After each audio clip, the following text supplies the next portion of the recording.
उनकी मंशा बिल्कुल साफ है और कांग्रेस पार्टी शुरू से ही संविधान के साथ कितना छेड़छाड़ किया वो किसी से छुपा हुआ नहीं है। और अब तो स्पष्ट हो चुका है जो संविधान में जिसकी कोई कहीं प्रावधान नहीं है कि धर्म के आधार पर कोई रिजर्वेशन की व्यवस्था की कहीं कोई व्यवस्था नहीं है। और उसके बाद भी आप सबने देखा कि कर्नाटक गवर्नमेंट ने ठेका पट्टा में 4% मुसलमानों को रिजर्वेशन दिया। ये बिल्कुल साफ है उनकी मानसिकता कि वो चाहते हैं कि संविधान का संशोधन हो, तोड़ मरोड़ करे। ये कांग्रेस पार्टी की आदत रही है। सर, नवरात्रि में कई जगह देश में कई जगह नॉनवेज कंजम्पशन बंद रहता है, सेलिंग बंद रहती है। क्या आप झारखंड सरकार से मांग करेंगे कि झारखंड में? मैं कहूँगा कि जहाँ जहाँ इस प्रकार की जगह है, जहाँ पर पूजा होता है, जहाँ पर नवरात्रा का विशेष रूप से मनाया जाता है, उन सारे जगहों को चिन्हित करके उसको देखना चाहिए। सर जी, क्या लगता है कि इस पूरे सत्र का लाभ कितना जनता को नहीं पाया और चूँकि आप इससे पहले भी सदन में थे, जवाब से कितना संतुष्ट है? देखिए, मैं दो विषय बता देना चाहता हूँ आपको कि पहले सत्ता पक्ष के लोगों को ये आरोप रहता था विरोधी पक्ष पे कि ये लोग सदन चलने नहीं देते हैं, सरकार का समय बर्बाद कर रहे हैं, राज्य के समय बर्बाद कर रहे हैं और सदन नहीं चल रहा है। लेकिन मैं बहुत बहुत साधुवाद देता हूँ, धन्यवाद देता हूँ आदरणीय प्रतिपक्ष के नेता बाबूलाल मरांडी जी को कि इस बार सरकार को आपने इतना सहयोग किया। समाज लाभों की सूची से जो नाम कटे हैं, तो बेकारों की तस्वीर हमने देखी थी, क्या दिक्कत है? देखिए, मैया सम्मान योजना सरकार ने लाया, ये तो अच्छी बात थी, लेकिन कुछ बहनों को इसमें से संख्या बल कम करने के उद्देश्य से जो हटा दिया गया, ये नहीं होना चाहिए था।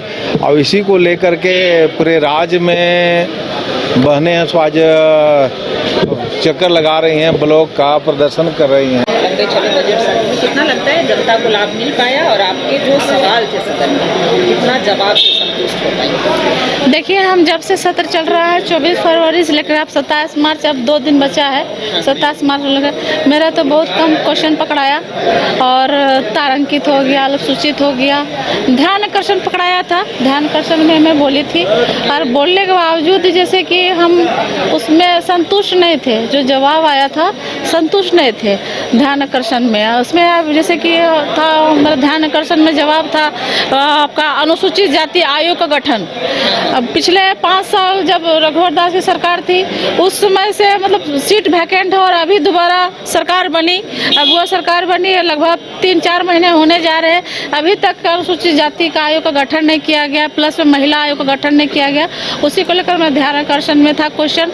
और दूसरी बात, जो हमारे विधानसभा में 2 महीने का जो खाद्य आपूर्ति जो राशन का बैकलॉग जो चल रहा था उसी को लेकर के था, जो मतलब बैकलॉग अधिकारी जो गबन किया है उसके पर कार्रवाई करके और 2 महीना का जो अनाज है वो गरीब को दिया जाए, ये मेरे सरकार से मांग था। निरादी क्या लेके आएगी? अभी जो देख रहे हैं कि सरकार में कमीशन खोरी का जो खेल चल रहा है, ये कमीशन खोरी से आम लोग काफ़ी परेशान हो गए हैं। आज हम अन्नदाताओं की बात करते हैं। देखिए, अभी हम निकल रहे थे, निकलते निकलते में हमारे पास दर्जनों किसान आ गए। उन्होंने कहा कि किसान समृद्धि योजना के तहत उनको सोलर आधारित चलंत पंप सेट इकाई उपलब्ध कराने की बात कही गई थी।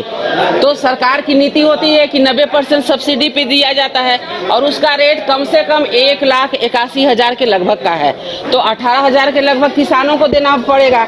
लेकिन उसमें इतना घटिया सोलर पंप सेट दिया जा रहा है, जो दिखाया गया वो नहीं दिया जा रहा, बिल्कुल कमजोर और घटिया किस्म का दिया जा रहा है, जिसको कि किसान लेने से भी मना कर रहे हैं।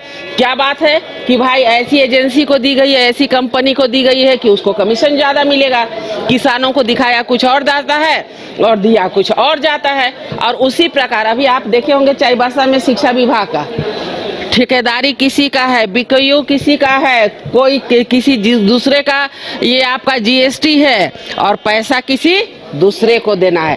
तो पूरे झारखंड में केवल और केवल हमें लगता है कि कमीशन खोरी का जो खेल है वही चल रहा है, जिसके कारण कि पूरी हर विभाग उससे ग्रसित है।